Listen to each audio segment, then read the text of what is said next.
मित्रों, गरुड़ जी का जब जन्म हुआ था तो उनकी माता बीनिता अपने सौत कथरू की दासी बन करके रह रही थी और वह धोखा से उनको दासी बना ली और बहुत ज़्यादा उनको कष्ट देती थी, बहुत परेशान थी गरुड़ जी की माता बीनिता। गरुड़ जी जब ये सब बात समझे तो उन्होंने निश्चय किया कि मैं अपने माता को दासत्व से मुक्त कराऊंगी और उसके लिए वो सर्प लोग यही शर्त रखा कि तुम अगर अमृत हमको ला दो तो तुम्हारी माता और तुमको हम दासत्व से मुक्त कर देंगे। और गरुड़ जी अमृत लाने के लिए चल दिए। अब कैसे अमृत लाएंगे? देवता लोगों के सुरक्षा में अमृत था, इंद्र उसके रखवाली कर रहे थे सारे देवताओं के साथ। तब वहाँ से गरुड़ जी कैसे लावेंगे, ये कथा सुनने लायक है। सुनिए। सर्पों की बात सुन करके जब गरुड़ जी पूछे कि तुम लोग हमारे माता को दासत्व से कैसे मुक्त कर सकते हो, तो बीनिता ने बतलाई और सर्पों सब ने बतलाया कि अगर तुम अमृत ला दो तो मैं तुम्हारे माता और तुमको दासत्व से मुक्त कर दूंगा। गरुड़ जी अब ये बात सुने तो सर्पों की यह बात सुनकर गरुड़ ने अपनी माता बीनिता से कहा, माता मैं अमृत के लिए जा रहा हूँ, इससे पहले मैं यह जानना चाहता हूँ वहाँ खाऊंगा क्या।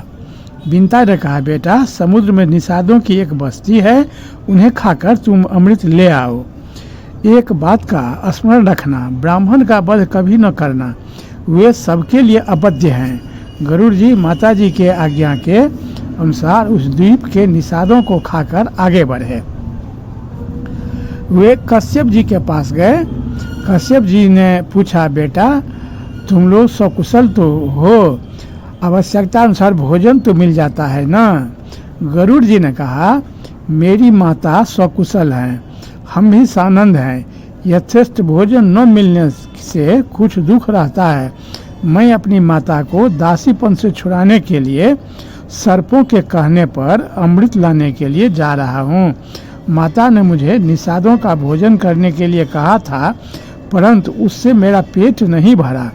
अब आप कोई ऐसी खाने की वस्तु बतलाइए जिसे खाकर मैं अमृत ला सकूं।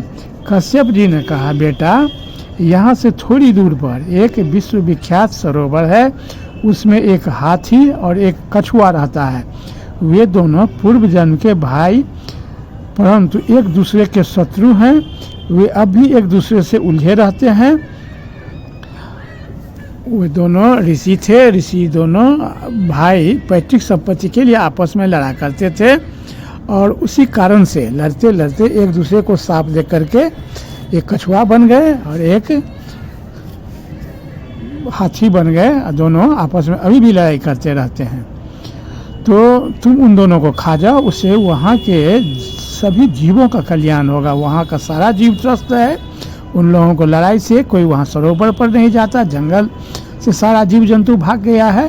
तुम उसी दोनों को खा जाओ। कश्यप जी की आज्ञा प्राप्त करके गरुड़ जी उस सरोवर पर गए। उन्होंने एक नख से हाथी को और दूसरे नख से कछुए को पकड़ लिया तथा आकाश में बहुत ऊंचे उड़कर अलम तीर्थ में जा पहुँचे। वहाँ सुवर्णगिरी पर बहुत से देव वृक्ष लहरा रहे थे। वे गरुड़ को देखते ही इस भय से कांपने लगे कि कहीं उनके धक्के से हम टूट न जाएं। उनको भयभीत देखकर गरुड़ जी दूसरी ओर निकल गए। उधर एक बड़ा सा बट वृक्ष था। बट वृक्ष ने गरुड़ जी को मन के वेग से उड़ते देखकर कहा कि तुम मेरी 100 योजन लंबी शाखा पर बैठकर हाथी और कछुए को खा लो। ज्यों ही गरुड़ जी उसकी शाखा पर बैठे त्यों ही वह चरचरा कर टूट गई और गिरने लगी। गरुड़ जी ने गिरते गिरते उस शाखा को पकड़ लिया और बड़े आश्चर्य से देखा कि उसमें नीचे की ओर सिर करके बालखिल्य नामक ऋषिगण लटक रहे हैं। गरुड़ जी ने सोचा कि यदि शाखा गिर गई तो ये तपस्वी ब्रह्मर्षि मर जाएंगे। अब उन्होंने झपट कर अपनी चोंच से वृक्ष की शाखा पकड़ ली और हाथी तथा कछुए को पंजों में दबाए आकाश में उड़ने लगे। कहीं भी बैठने का स्थान न पाकर वे आकाश में उड़ते ही रहे। उस समय उनके पंखों की हवा से पहाड़ भी कांप उठते थे बालखेली ऋषियों के ऊपर दया भाव होने के कारण वे कहीं बैठ न सके और उड़ते उड़ते गंधमादन पर्वत पर गए। कश्यप जी ने उन्हें उस अवस्था में देखकर कहा, बेटा कहीं साहस का काम न कर बैठना। सूर्य की किरण पीकर तपस्या करने वाले बालखेली ऋषि क्रुद्ध होकर कहीं तुझे भस्म न कर दें। पुत्र से इस प्रकार कहकर उन्होंने अंतः शुद्ध बालखेली ऋषियों से प्रार्थना की। तपोधन गरुड़ प्रजा के हित के लिए एक महान कार्य करना चाहता है, आप लोग इसे आज्ञा दीजिए। बालखेली ऋषियों ने उनकी प्रार्थना स्वीकार करके वट वृक्ष की शाखा छोड़ दी और तपस्या करने के लिए हिमालय पर चले गए। गरुड़ जी ने वह शाखा फेंक दी और पर्वत की चोटी पर बैठकर हाथी और कछुए को खा लिया।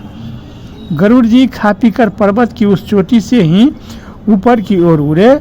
उस समय देवताओं ने देखा कि उनके यहाँ भयंकर उत्पात हो रहे हैं। देवराज इंद्र ने बृहस्पति के पास जाकर पूछा, भगवान एकाएक बहुत से उत्पात क्यों होने लगे हैं?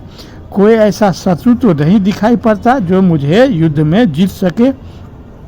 बृहस्पति जी ने कहा, इंद्र तुम्हारे अपराध और प्रमाद से तथा महात्मा बालखेली ऋषियों के तपोधन से विनता नंदन गरुड़ अमृत लेने के लिए यहाँ आ रहे हैं। वह आकाश में स्वच्छंद विचरता तथा इच्छानुसार रूप धारण कर लेता है। वह अपनी शक्ति से असाध्य कार्य को भी साध्य कर सकता है।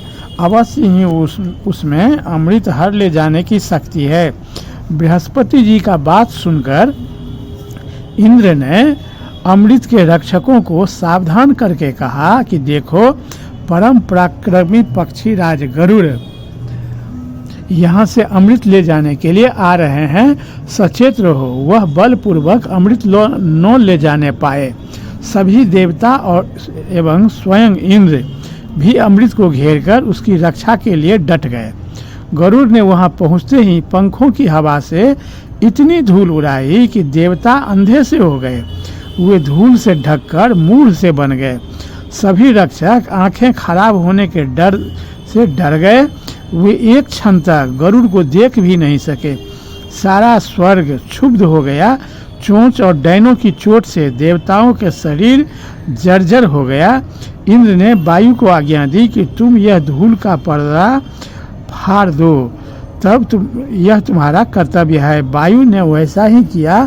चारों ओर उजाला हो गया। देवता उन पर प्रहार करने लगे। गरुड़ ने उड़ते उड़ते ही गरज कर उनके प्रहार को सह लिए और आकाश में उनसे भी ऊंचे पहुंच गए। देवताओं के शास्त्रार्थों से के प्रहार से गरुड़ तनिक भी विचलित नहीं हुए। उनके आक्रमण को विफल कर दिया। गरुड़ के पंखों और चोंचों की चोट से देवताओं की चमड़ी उधर गई। शरीर खून से लथपथ हो गया। वे घबरा कर स्वयं ही तितर बितर हो गए। इसके बाद गरुड़ आगे बढ़े। उन्होंने देखा कि अमृत के चारों ओर आग की लाल लाल लपटें उठ रही है। अब गरुड़ ने अपने शरीर में 8100 मुंह बनाए तथा बहुत सी नदियों का जल पीकर उसे धधकती हुई आग पर उझेल दिया। अग्नि शांत होने पर छोटा सा शरीर धारण करके वे और आगे बढ़े। उसके बाद गरुड़ जी अब अमृत के पास तो पहुँचे और अमृत लेकर के वहाँ से कैसे आएंगे, अभी अब उनको सबसे युद्ध भी करना पड़ेगा। सभी देवता सब से युद्ध भी करेंगे और अमृत लेकर के वहाँ से आएंगे। अब कैसे वहाँ से अमृत लिए और कैसे वहाँ से आए, ये कहानी सुनने के लिए वीडियो की अगली कड़ी का प्रतीक्षा करें। तब तक बहुत बहुत धन्यवाद। जय श्री कृष्ण।